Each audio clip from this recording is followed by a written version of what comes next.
Thank you so much to Christine for inviting me here and some of our colleagues, and thank you so much to all of you for this landmark event. I think this is really extraordinary. I was interested to see the shift coming out of London.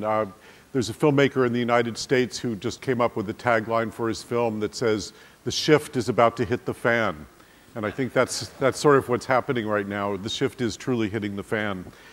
I founded something that was called the Bioneers Conference in 1990 in the US. And the focus, many of us at that time were acutely aware of the emerging environmental crisis, global warming. Jim Hansen had just testified before Congress shortly before that. And our interest really was to look for solutions. Our approach was something that we called a declaration of interdependence.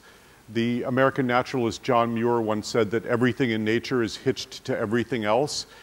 And human beings are a part of nature, not apart from it. So we can only look at human systems and natural systems as one system. We're part of all that. So any solution really has to cover every area of human endeavor, or it isn't truly going to be a solution. And the reason that I called them Bioneers one by one during the 1970s and 80s was that I'd begun to find all these remarkable individuals who had come up with genuine fundamental solutions to major environmental challenges. And what they had done is they had essentially looked to nature. They'd looked to the natural world to understand how nature solves problems. And the word biology comes from the Greek word, of course, bios, which means life. So this is really the science of life. And Janine Benyus, who published a book about this emerging science called Biomimicry about 8 years later, had this to say about it. In 3.8 billion years, life has learned to do some amazing things: to fly, circumnavigate the globe, live at the top of mountains and the bottom of the ocean, lasso solar energy, light up the night, and make miracle materials like skin, horns, hair, and brains. In fact, organisms have done everything we humans want to do, but without guzzling fossil fuels, polluting the planet, or mortgaging the future. So yes, we are part of nature, but we're a very young species still trying to get it right. Over the years, a number of people have distilled life's principles, or what we call nature's operating instructions, into a very short list that I think provides a very good guidance for us. Nature runs on current sunlight. Nature banks on diversity. Nature rewards cooperation. Nature builds from the bottom up, and nature recycles everything. And perhaps life's mission statement, or Earth's mission statement, which is that life creates conditions conducive to life. So over these years, the field of biomimicry has emerged in the past 20 years. And just to give you, it's really innovation inspired by nature, trying to look to nature as mentor, model, and teacher rather than as a commodity and a physical resource.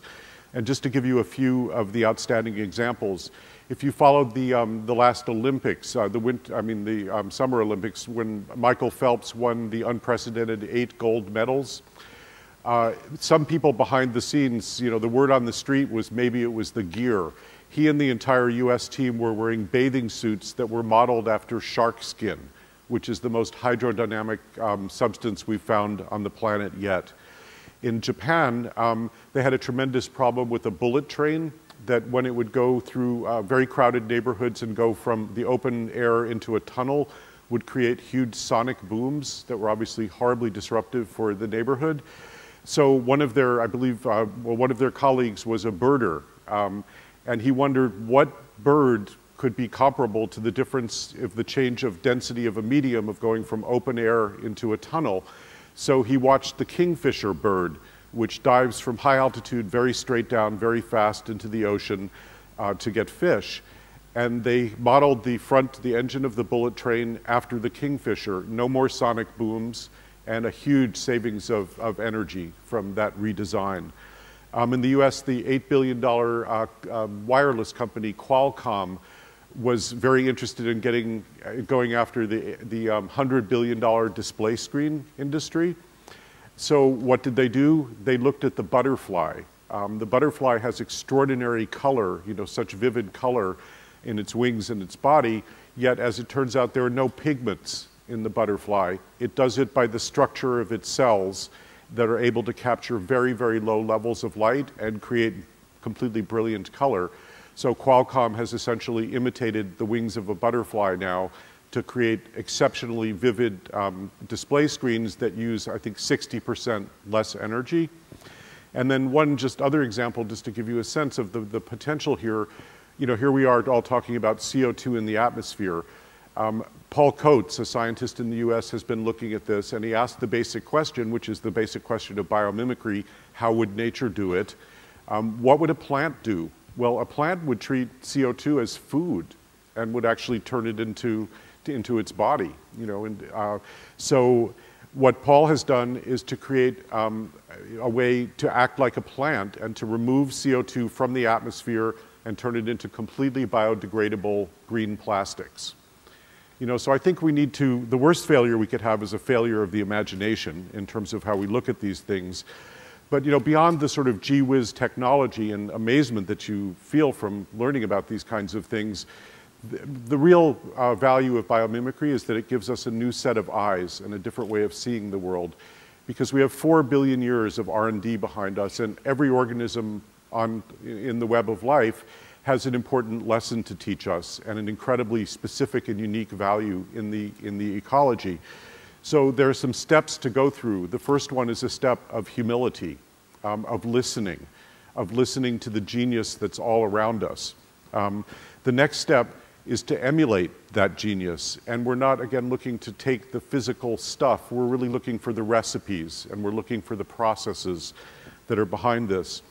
And the final step is a step of giving back. It's really a step of gratitude and thanksgiving. Of saying thank you for being part of this extraordinary wonder, this marvel that is the life that we so barely understand.